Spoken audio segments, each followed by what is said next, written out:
Woo, that was a sweet chord, right? So here we go. What is going on, everybody? It is Dave in here helping you play creatively. Many of you guys that watch this channel are really self-taught piano players. You don't have a teacher that you go to every week or even every month to help guide you in your journey. And what I find with those who are teaching themselves the piano is they can ask themselves, what do I practice next?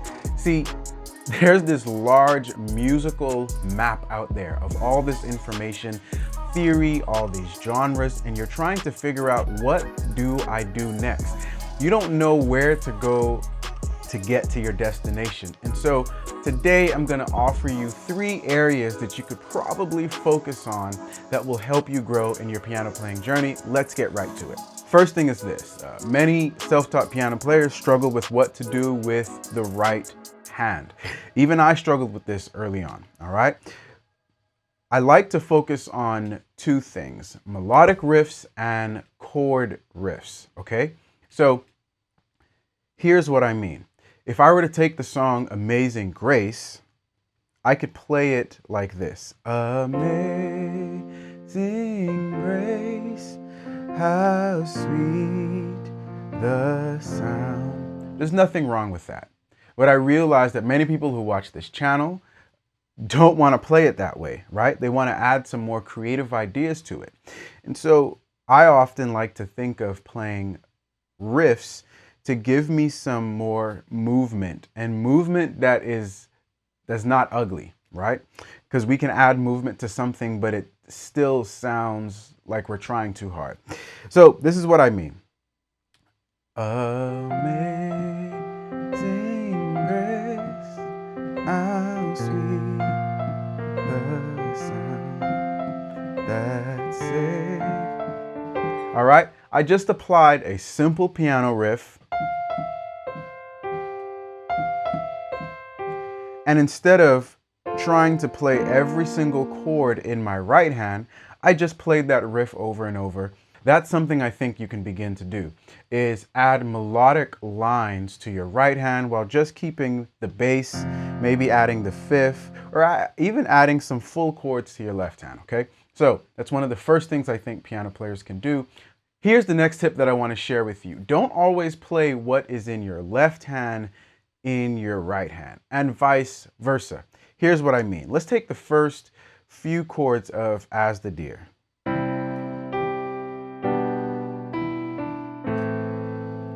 Now, there's nothing wrong with playing it like that.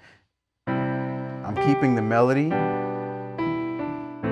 but I can have room to add a little bit more flavor if I were to replace, for example, here, if I'm playing this bass note in my left hand, I don't need to play this C in my right, and so I can take another note like B and add it.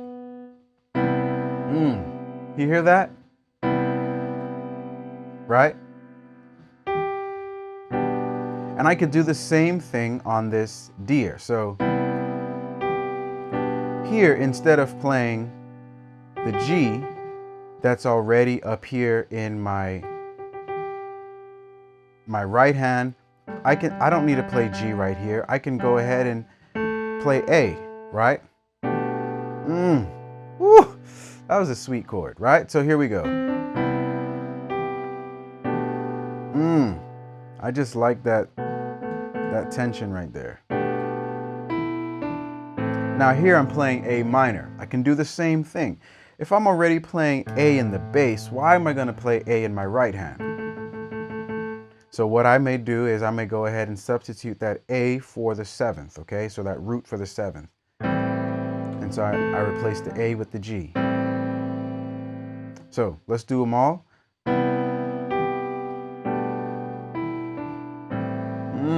Sweet. That was beautiful. All right.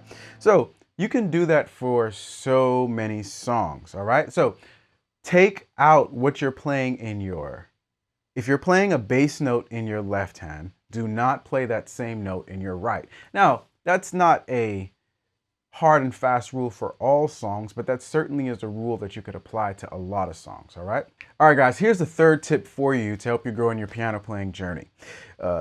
Work on some left hand ideas. So when we're first starting off, we're really just playing root chords or the root note. And so let's say we take this basic progression of C, A, F, and G. This is how we might play it.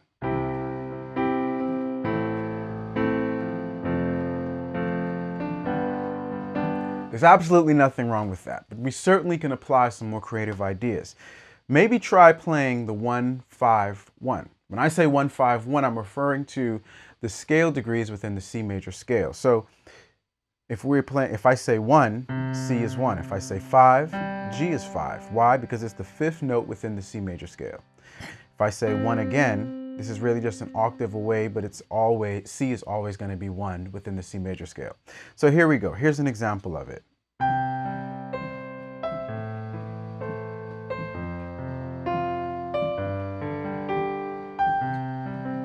All right, that's just one simple idea. We can continue to expand on this idea by maybe adding a 9.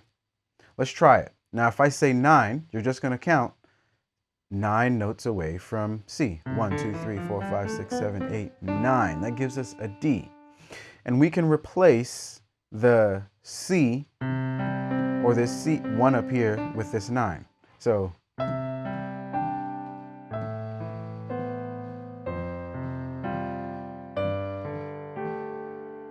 and I did it for all of them, counting 9 notes away from the root note. So if I play A minor, just count 9 notes away from it. 1, 2, 3, 4, 5, 6, 7, 8, 9. That gives me a B. That's so sweet. Same thing here on the F. That G is 9 notes away, all right?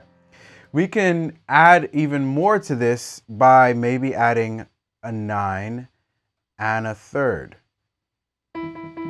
So here we go.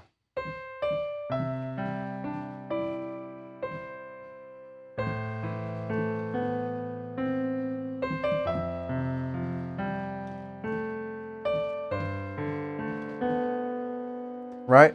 That gives me a lot more possibilities from my left hand, which also means I don't have to work as much for my right hand, okay? So those are just some areas that I think you can work on. Thanks so much for watching. If you want more content like this, you want to learn the piano in a step-by-step process, go ahead and check out all the links in the description below and in the links above me. But until next time, keep watching, keep learning, and we'll all keep growing together. I'll see you guys next time.